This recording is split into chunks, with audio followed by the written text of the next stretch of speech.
episode of Man, We're Too Old for This, here on the Nerd Eternal Network. I'm your host, the experience that some call Jason, and with me today is the token secondary switch, Tarky, CDL 113, and the Todd Vava. If you notice something different this time, we can be seen! Unless you're listening to us on SoundCloud, in which case we cannot be seen. And in that case, turn off your radio and if you send us your money. If you are listening to us on SoundCloud and you see us, please pull over. No. If you're listening to us on SoundCloud and you still see us, it means you got the good shit. Pull over. Or powers. Pull over. Pulling over ruins the experience. But anyway, today we will be talking about House of X and Power of 10. Basically the relaunch of the X books. One comes out per week. Written by Jonathan Hickman, the man who saved the Fantastic Four. He did stuff in the Avengers. I won't say he saved the Avengers, he just did stuff. So, who wants to kick off? Oh yeah, look at me again. I'll kick off with... Oh, okay. Go ahead. Yeah, kick it off. You did a shoulder motion. No, I just shrugged. You kicked with your arms. That's because Danny can't move. He kicked with his arms. I was like, oh, he's ready to go. I'm trying not to elbow Todd, and I didn't realize I was... Here, I'll put both arms down. No, Is that better? It's okay, Chief. I didn't mean to make you feel bad. I'll start. How about that? Okay. The very first page of the book made me think of Invasion of the Body Snatchers. Where they're planting the flowers. There's just something odd about it, you know. Why are the X-Men, bothering to plant these weird alien-looking flowers? Why are they hatching from eggs? And then the next page or two, they were hatching from pods. That was and the I'm first like, page. Oh, that was the first page? Literally the first page. That's right. Them hatching from eggs. Hatching from pods was the first page. Planting the flowers was the next. And so, to me, it was just this, huh? And then when they start showing, like, Marvel Girl shows up in a costume she hasn't worn since the 60s. Well, the young Jean Grey. Right? Yeah, the young Jean Grey. And then you've got Cyclops showing up, and he's got both eyes and a new costume. And Magneto's still wearing the white when he shows up. It's all kind of odd. And Xavier shows up, and he's in the new body still, and wearing the helmet. But that's just it. He's not in the new body. The new body was kind of strapped, bulkier. Yeah. This one, he looks emaciated almost. Yeah. Well, he's just slender. He's just kind of slender. Yeah. It's what you'd expect a professor to look like if he stood up out of his chair. Yeah. Well, I mean, like, emaciated in comparison to... Phantom X. Phantom X. Phantom X. But, it just, to me, it was one of those, huh? And then as the book one and of each book progressed, you sit there and you go, but what about all those years of backstory? This doesn't make any sense. And, okay, this must be some sort of standalone kind of reboot. And at first I was kind of lost, I'll be honest. Well, I think that was the point. I mean, this is a story that's supposed to have some kind of mystery to it. And it's also done the traditional, we're kind of soft rebooting without telling anybody, where it starts in the middle of a story. Without really giving you the beginning. Yeah, you have no idea how it's segue in from the previous writer's stuff. Or if they're going to bother. Yeah, I don't know. Considering current Marvel, whether or not it does. Yeah, that's the big question with that one is it feels very reboot.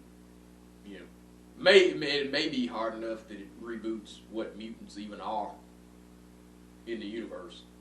Yeah, throw the chance of that. We got Triffids. Covered in Triffids.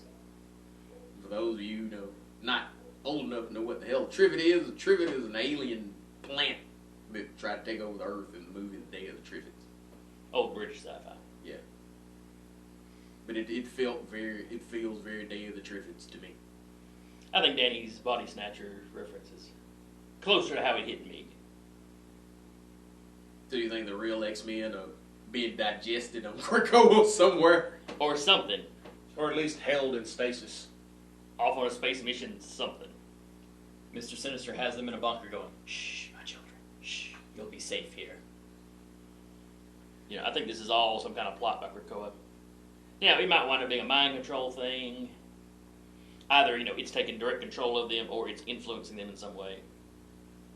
Well, I mean, like, the reverence they have for Krakoa makes me go, something weird is happening with y'all on this island. That's something true. in the water. Given their history with Krakoa, yeah. Yeah, considering, you know, their first dealings with it, it tried to eat them. We're here. I'm here to eat you. Oh no, we're gonna move mutants on here and live on this place. It eats mutants. I mean, that's giant-sized X-Men #1, Krakoa, the island that walks like a man. It eats people. That's what it does. That's its job. That's not its job. It's Just what gotta it does. eat. Peoples are just tasty. Yeah, they're crunchy. They stay crunchy even in milk. Yeah, there's that part that makes them seem weird, and then kind of the mental shift of every mutant you see pop up. Yeah. Because the last X-Men book you had, Scott Summers said, "Man, humans suck, but I ain't hunting them or nothing. Let's go hunt down all these old enemies of ours to help help humanity out." And then we jump to this one, and it is, hey, he just murdered up a bunch of people. He's got amnesty. Let him go. not Scott, Sabretooth murdered a couple yeah. people while robbing stuff. They got busted by the Fantastic Four. Gotta let him go. Yeah, but he just like fatally wounded. Amnesty. You want this magic flower, don't you? Not really. Not if it means, you know, you let murderers run free. That's too bad. Your country kind of halfway already agreed. But Scott does not go as far as to actually fight them over Sabretooth. No. He Yeah, does he- go, well, he's like, yeah, you well, can keep him for now. we'll discuss it later. And then pops off about, you know, being sure to tell them when they see their son and tell him that, you know, his family's waiting on him on this island. Yeah. We might, like I said, we might as well jump into it. They don't act right.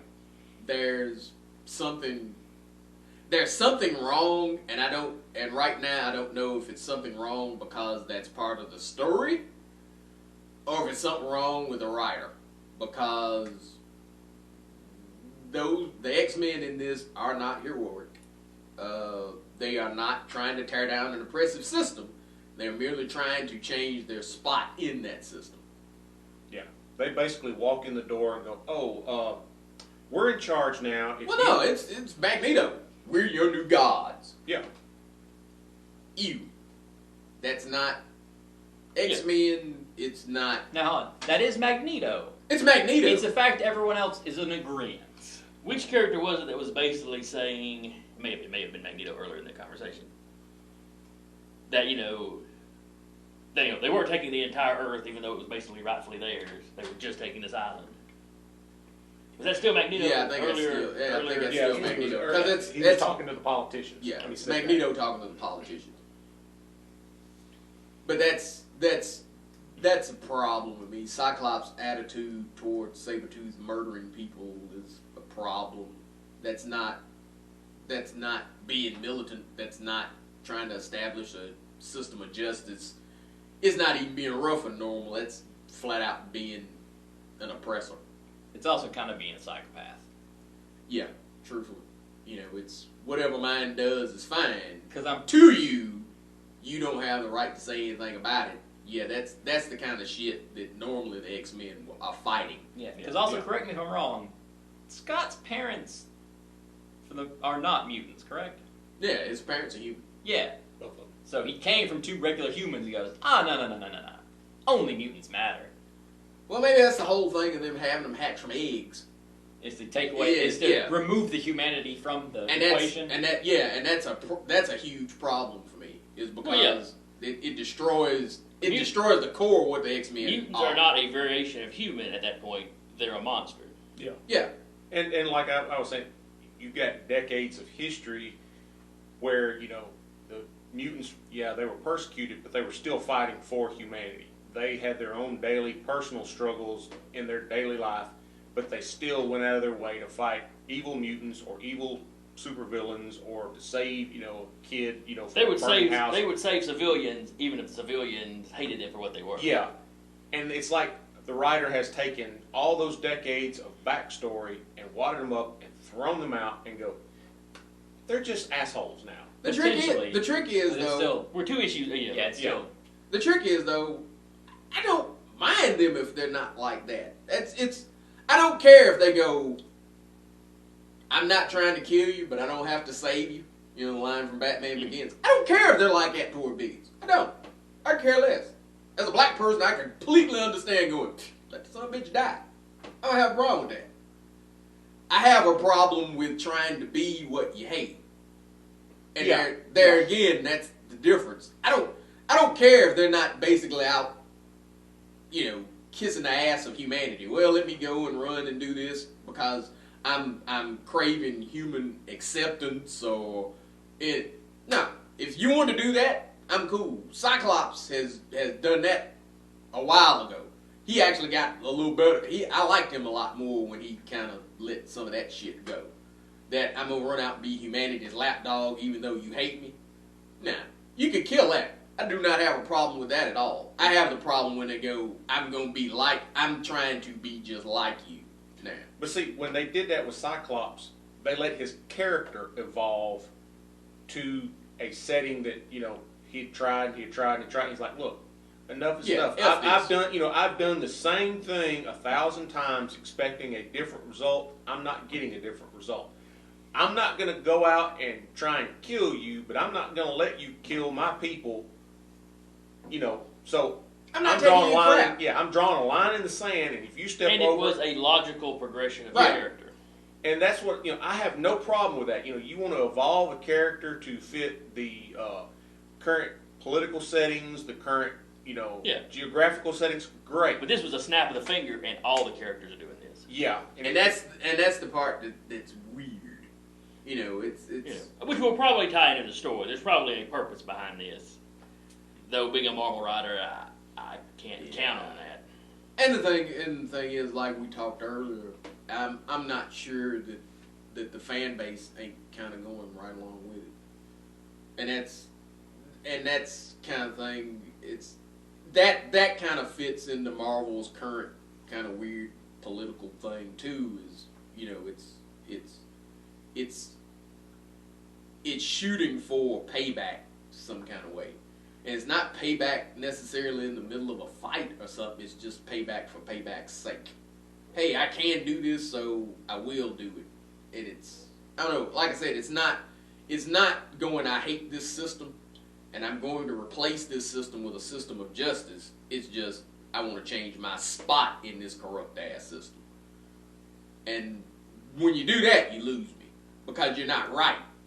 You cannot honestly go, well, humanity's been wrong all this time, and then support X-Men that act exactly the way fucked up humanity acted. Mm-hmm. yeah. And you can't, when you read the X-Men, you want the X-Men to be the good guys. You do not want to go, oh, the racist humans went and collected the head of a master mold. Good for them, they've got a fighting chance now. Yeah, You don't want to root for the racists. yeah. Yeah. And that was my biggest problem reading that first issue was when they get to the part where you have I forget the chick that's the Alpha Sentinel. I mean, she's she's the Alpha Sentinel, the Prime Sentinel, where they've got the Master Mold head in space and all that. And I'm sitting there going, yeah, I can see why you do that, because that's some shit you're gonna need. Yep. And when I did that, I was like, that feels scummy pulling for these sons of bitches, but hell, they're literally the underdog. Yeah, because I'm thinking back to, admittedly this isn't comic, but one of the older X-Men shows, Jubilee, and she shoots sparkle from her fingers and messed up an arcade machine. And then a giant robot comes down and fuck her day up. Yeah. That was like, whoa, you're blowing this way out of proportion. Yeah. Yeah, in this comic, no, you need 15, 20 of them motherfuckers dropping. Yeah. Hold on, you got some plant race of motherfuckers coming up talking about they did my new god? Mm-mm. You got to go. Throw down as many giant robots as Yeah. need be Yeah. to finish. Yes. In fact, hell, I'll take a dose of nanites to become some kind of Prime Sentinel, because hell, I don't want to be defenseless around that kind of shit. Or if they're plant based, stock up on some grass killer. Herbicide or something. Spray that son of a bitch with Roundup and see what happens. How many nukes do we have? Can we become a spacefaring race? Now, the island of Krakoa, is it one big plant creature, or is it just a living, breathing ecosystem? It's an ecosystem. In the original story, it was an ecosystem. It was not only the flora, but the fauna. All of it was Krakoa. It was almost a hive mind kind of something. That's what I was thinking. Yeah, it's like ego. Yeah, it was. So, literally like while they're ego. hatching out a pod, they would still probably be animals. You know, if you cut into one. It would- Assuming Hickman remembers that much of how Krakoa works. Presumably, if you cut into them, they'd be made of meat. Presumably, until they're not. Well, you know. Hey, it's goddamn trivet. It's a damn trivet. Kill it. Kill it. Kill it with fire. That doesn't work. You have to use salt water if it's driven. That is right. Yep. Yeah. That's convenient. We've got a lot of salt water. You got a lot of water, a lot of salt, a lot of time.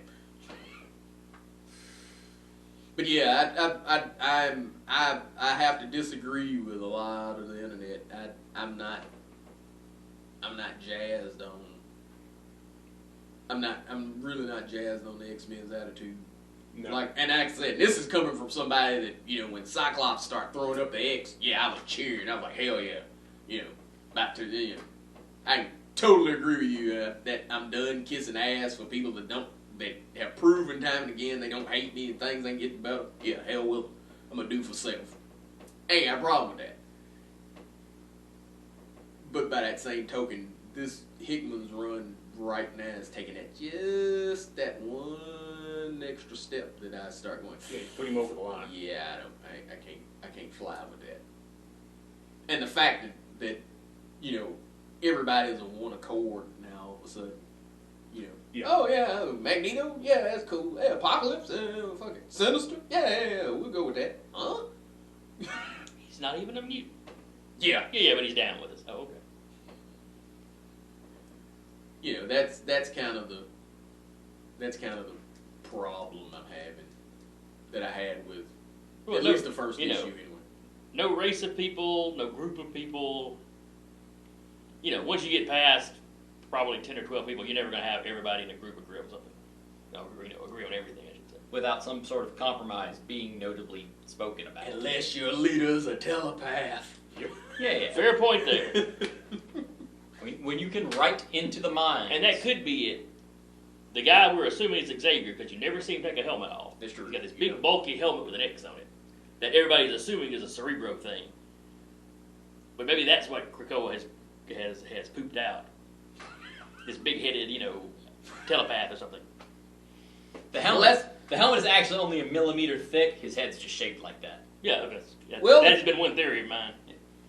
Well, the I took trick some to of Xavier's Krakoa- DNA, and I took some of the Game Master's DNA, and I squished them together.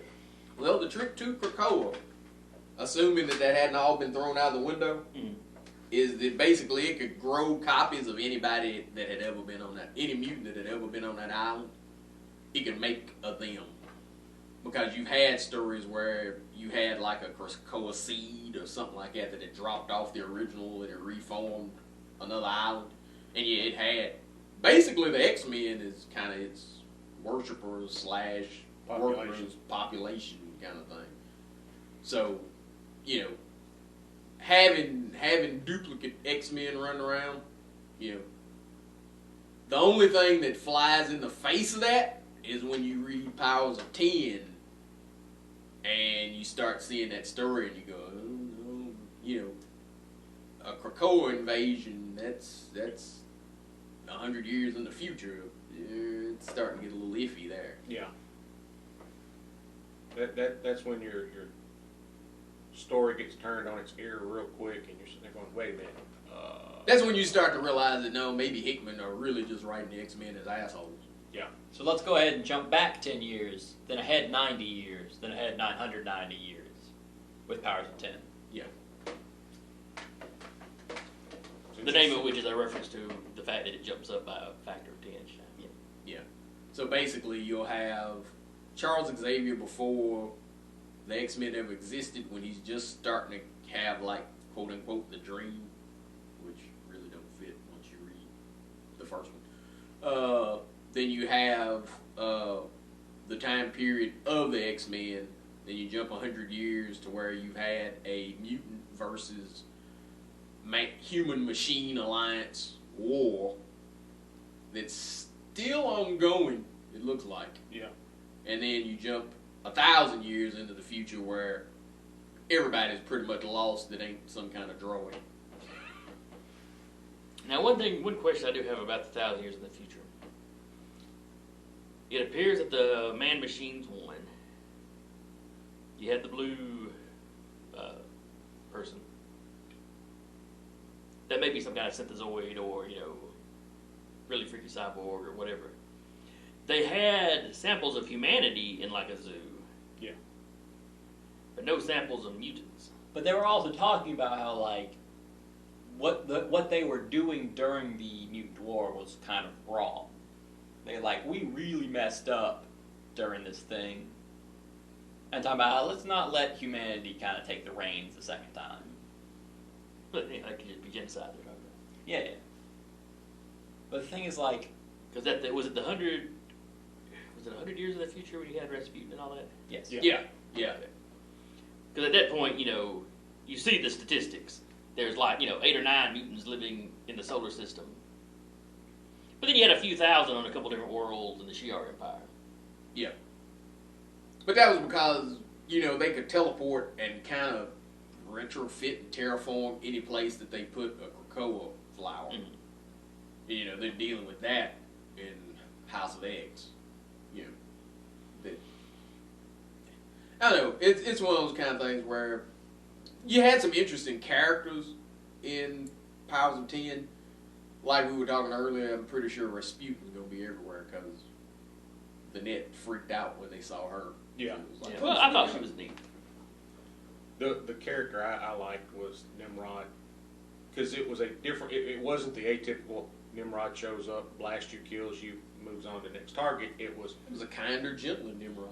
It was Happy almost Fun like Time what if Nimrod. Mark Hamill's Joker personality was stuck in Nimrod's body to me, because it was like he's in the middle of about to torture one person and put them in a pod to digest them and get all their genetic material, but he's apologizing to them in the most bizarre way. It's like, this is for science. I'm sorry, this may hurt. I'm like, well, no, it's going to kill you. yeah. I'm just, sorry that you're going to have to go through this. Not going to stop me, but Hey, my question there is, does he actually feel bad about it, but feels it's something he must do? Or is it his programming? Or is he Skynet with, a Mr. Rogers personality slapped on top of it? Like I've called him before, it's Happy Fun Time Nimrod. yeah. So that character to me was like, I want a Marvel Legend of it. he's special. I want a Marvel Legend of it. I want a Marvel Legend of Nimrod, period, but I like the redesign and all that. The kind of bigger, bulkier one. Yeah. And him being newer, you probably have a better shot at it. You'd have a legend of him, and then right beside him would be the little tiny 1,000-year Nimrod. Yeah, where it's That would just be a pack-in. Yeah. Where it's just kind of... I don't care if I get that one or not. I just want the big, pink, crazy-looking Nimrod. Because, like I said, it looked like a... I didn't think he was quite as pink as the original Nimrod was. Not quite, but Yeah. I can live with it. Well, that's like Bastion. Bastion was so pinkish red that you kind of sit there and went, how can anybody not guess that was Nimrod? Because he didn't look like no race on Earth. That son bitch was pink. He was pink, bunny slip was pink. But you wouldn't laugh at him to his face about it. Maybe. Maybe, I'm human. Maybe I would. Yeah, fair enough. I don't know. That Nimrod whacked a fair number of humans. Well, They had to be up to something, but he'd do it. yeah. Well, yeah. And Bastion did kill a human that found out who he was. Well, realized he was up to no good. He didn't know he was an advanced Sentinel from the future, but yeah, he knew Project Zero Tolerance was up to no good. He capped him for it. That's what set J. Jonah Jameson on his trail. Damn it. Dun, dun, dun. Hey, J. Jonah wasn't having somebody kill one of his reporters. He was serious as hell. He was like, yeah, I know there's something weird with you and I'm bringing you down. JJ will have those moments where you Yeah. go, okay, he's not complete scum. But yeah, Set up on that Spider-Man. I like Happy Fun Time Nimrod. Yes. I would like to see. Truthfully, I hope once the books get going, I kind of want to see that time period. I will read into the books dealing with that 100-year phase right through there, just because it looked kind of neat. Yeah. Well, it had a Days of Future Past vibe to it, And let's face it, you already read it in text form, because that's what comic books are for. Yeah, that was the other thing that they did in there is There's a lot of text. when they need a story break, they give you a bunch of information in pie charts and text. How dare you mock the final, the official Omega level mutant chart? Damn you! Charts and graphs, damn it! But it's Graphs. Sorry.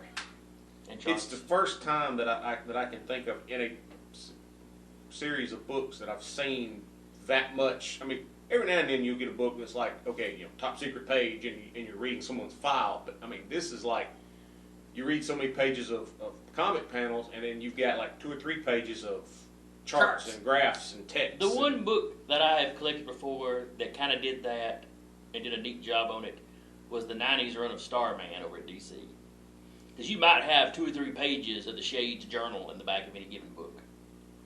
But it was kind of part of the story, because the Shade had never shared his journals before, but he had been giving them to Jack, Starman. So the last few pages of a lot of his books would be basically him reading through pages of, you have basically a short story about some point in the Shade's past, because he was immortal, so he'd been around. For the record, those of us in the manga community would refer to what they were doing as some light novel BS. Because light novel is, here's a few pictures, and just here's mostly a book. We just really didn't feel like making it a full book. It's kind of the feel of it. So does that mean that you're not terribly excited about the official Omega level mutant chart? Oh, it's neat. I'm glad you compiled it for everybody. But it's not any new information. For the 6 months it lasts. Cause Storm is on that one. Storm, and that was always an argument amongst fandom was whether Storm was an Omega level mutant or not. No shit. Yeah. I would have thought it was fairly obvious. Yeah, considering she's created like thunderstorms in space. Yeah, so you can take solar winds. Yeah. So you guys sit there It's with. fairly impressive. Yeah. Why, Not to why mention would she be?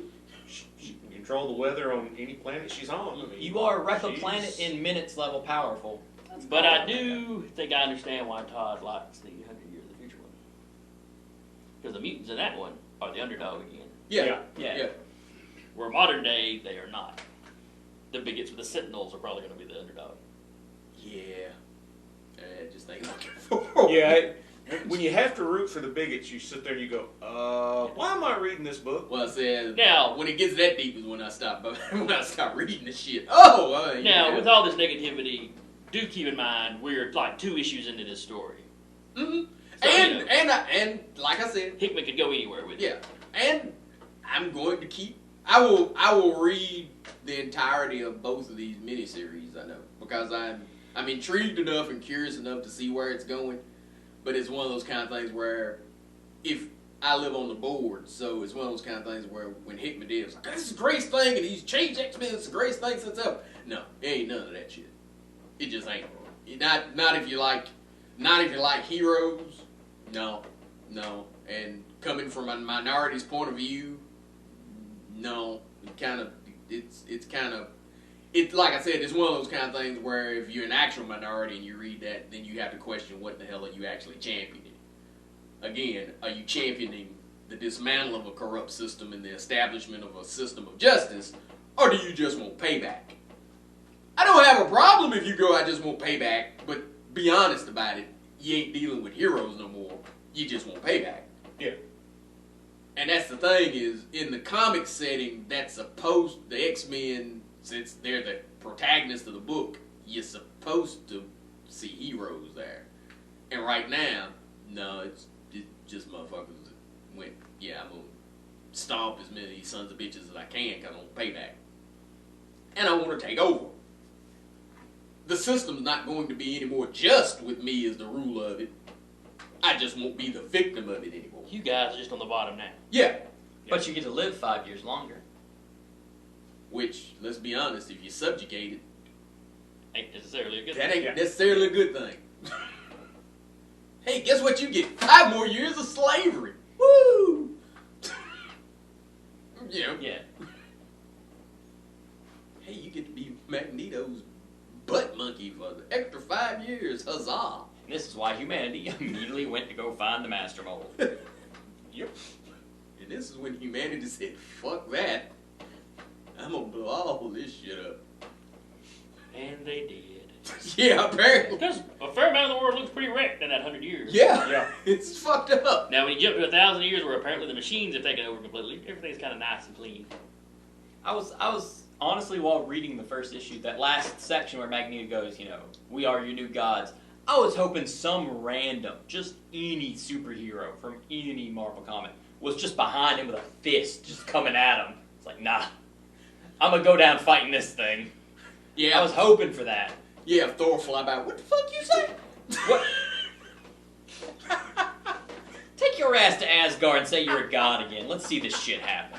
Thor has been known to haul people to Asgard for making them Yeah, claim. yeah. He did it to Moondragon. Yeah. You want to call yourself a god? It's fine. Deal with the punishment of gods. Be judged by God. Odin gave her a damn tiara to wear that chopped her powers in half and all kinds of shit. Yeah, go deal with that shit for a while. Did Nothing. Magneto move Mjolnir? I don't know. I don't know if No, that's power okay. or not. No. No, he can't. Alright. Okay. The only ones. I think he can stop it from hitting him, Well, yeah, but Force Shield can do that. but yeah, as far as But him lifting it with his powers is It's still totally- lifting it as far as the enchantment is concerned. Okay. Yeah, the only people in comic book terms that have lifted it, Thor, anybody that's earned. you go show how old you are now, because that list is more than double. Yeah. That's actually a pretty significant list. I was sitting there, I was like, should I let him say this Because it's and reveal how Thor, old? Odin, Jane Foster at this point, Eric Masterson, Steve Captain Rogers, America, Beta Ray Bill, Beta Ray Bill. Vision. Hulk. Vision does not pick it up because Vision is worthy. Vision picks it up because he's a machine. Yeah. Yeah. But Hulk's actually picked the damn thing up now. Has he? Mm-hmm. Yeah, you had a Hulk story a few years ago where, hell, he actually picked the damn thing up. Now, this wasn't the Red Hulk one, was it? Nope. I ain't talking about Red Hulk. I'm talking about Bruce Banner Hulk. Picked Yeah, that BS. motherfucker. Bruce Yeah, is that's way what I'm too saying. screwed up. Yeah, but he's picked it up. Worthy don't mean what worthy used to mean. Yeah. Again, that's that whole we don't really know what the hell a hero is I anymore. was gonna wait and just throw Superman out there to be jokey. Well, Superman if you're has gonna to do do that. that. Wonder No, Woman- I mean that's Really? why he has. He's Yeah. on the list. It's just he's not from Marvel. But the fun thing that they did with Superman picks it up in the final fight, but after the fight's over, he tries to give it back to Thor and he can't pick it up. He didn't pick it up. Thor threw it to him. He caught it in the That's air true. and brought it down. That's true. Now, in the old Marvel versus DC in the 90s, Wonder Woman picked it up. Yeah. and it turned her into the Wonder Woman Thor hybrid, and she's like, "This is unfair." Yeah, and Laid it then, down. and then she gets her tail kicked by Storm. You really should have kept the hammer, boo. Yeah. But anyway, This would be an unfair advantage. we're getting Not so a little off track. Just a little bit. Oh, I thought we were here talking about comic books. Anybody who's ever had a nerd conversation though knows that's exactly how this goes. Yeah. But yeah, My But wife really, was if you angry ever had at a me. conversation with an old guy, yeah. it's gonna go Old to this. people ramble. Take your young ass, sit down somewhere. We're gonna be a while. But yeah, Powers of 10 with an X shows an interesting view into history. Yeah. Yeah. And also a view that just goes, hey, you know what? This Krakoa thing, it ain't leaving anytime soon. No. That is not. In fact, even in 1,000 years in the future, you didn't see them say it wasn't still there. Yeah. On the other hand, if the machines had won, you'd assume that it nuked it out or something. Or it would have migrated somewhere else. There's no telling if it's even still on Earth 1,000 years in the future. Well, first issue of the story, we'll have to wait and Yeah. see. But yeah, the thing I got from Powers of 10 was, yeah, this really ain't gonna turn out well for nobody. Yeah. Nobody seemed particularly. It's like the only people that won were the intelligent weapons designed to. Also, it's a thing where, like, looking at him going, do Bishop and Cable even fit in this anymore? Yeah. Well, Bishop and Cable have muckered around so much. Yeah. The fact that the timeline's completely different from them is almost inevitable. Yeah. But it's also just like, you'd think some version of Cable would show up and go, hey, how's Krakoa doing? And then Give it time. Yeah. Or his future's wiped out and there ain't no Cable. Yeah. Yeah. There's that. That's the thing is, hell, you know, who's to say the people they came from even exist? Yeah, it's Yeah. kind of. There's been enough time travel that anything. So overall, what I seem to be getting is overall everybody is interested in where the story is going, but feeling a little trepidation about where the story could be going. Yes. Yeah. Yeah. Exactly. It's like, oh, this is an interesting story. Is it going to take me someplace that I actually enjoy, though? Like 80%. Well, that depends. Do you enjoy dumpsters that are on fire? Because like 80%. Well, of considering Marvel I'm stuff- still reading Marvel from time to time, either yes, I enjoy the smell, Or you just want to or, get warm. or yeah, I'm trying to keep warm. Because, I mean, that's 90% of Marvel these days is, guess what? Oh, it's a dumpster fire, isn't it?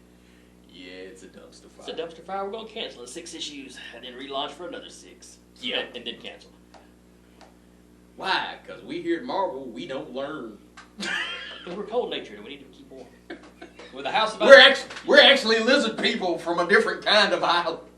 the House of Ideas. Insanity is an idea. No, it's an idea. Bad ideas are ideas. Because Stan Lee's dead, nobody tells us no. Yep. Which is a shame because, you know, other than the Stan Lee dying part, that was going to be the motto for this network. Why? Because nobody told us no. Didn't realize that's why bad things happen. Really? Tell that to Marvel. They got bought by Disney. They're all paid like a motherfucker. It's horrible. Horrible. I feel like this may be time for a wrap up. Yeah, I'm thinking so. Anybody got anything else they want to talk about as far as House of X, Powers? the Power of 10? No, I messed up and read the second issue, so So you know, I know where some of this is going, and I don't think it's going to be the Krakoa invasion that people thought, but the asshole thing may. Well, I'll give this away for free. It explains why the asshole thing is going. Okay. So overall, we recommend you go out and read this stuff. Oh yeah. Be braced that it may not end well, but for the moment, it is at least interesting. Well, the thing is, if you're an old school X-Men fan, or if you're somebody that likes superheroes, why the hell are you still reading Marvel? Yeah.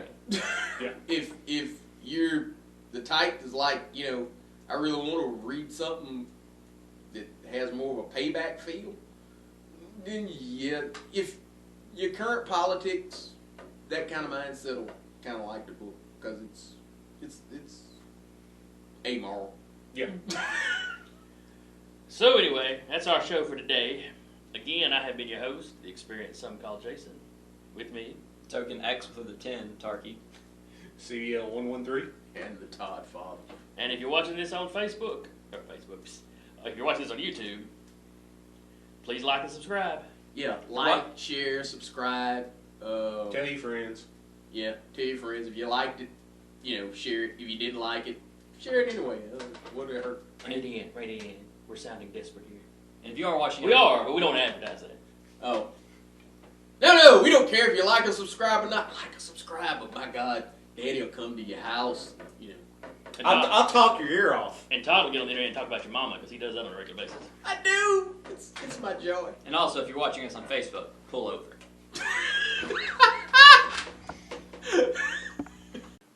Today we're going to be discussing the House of M.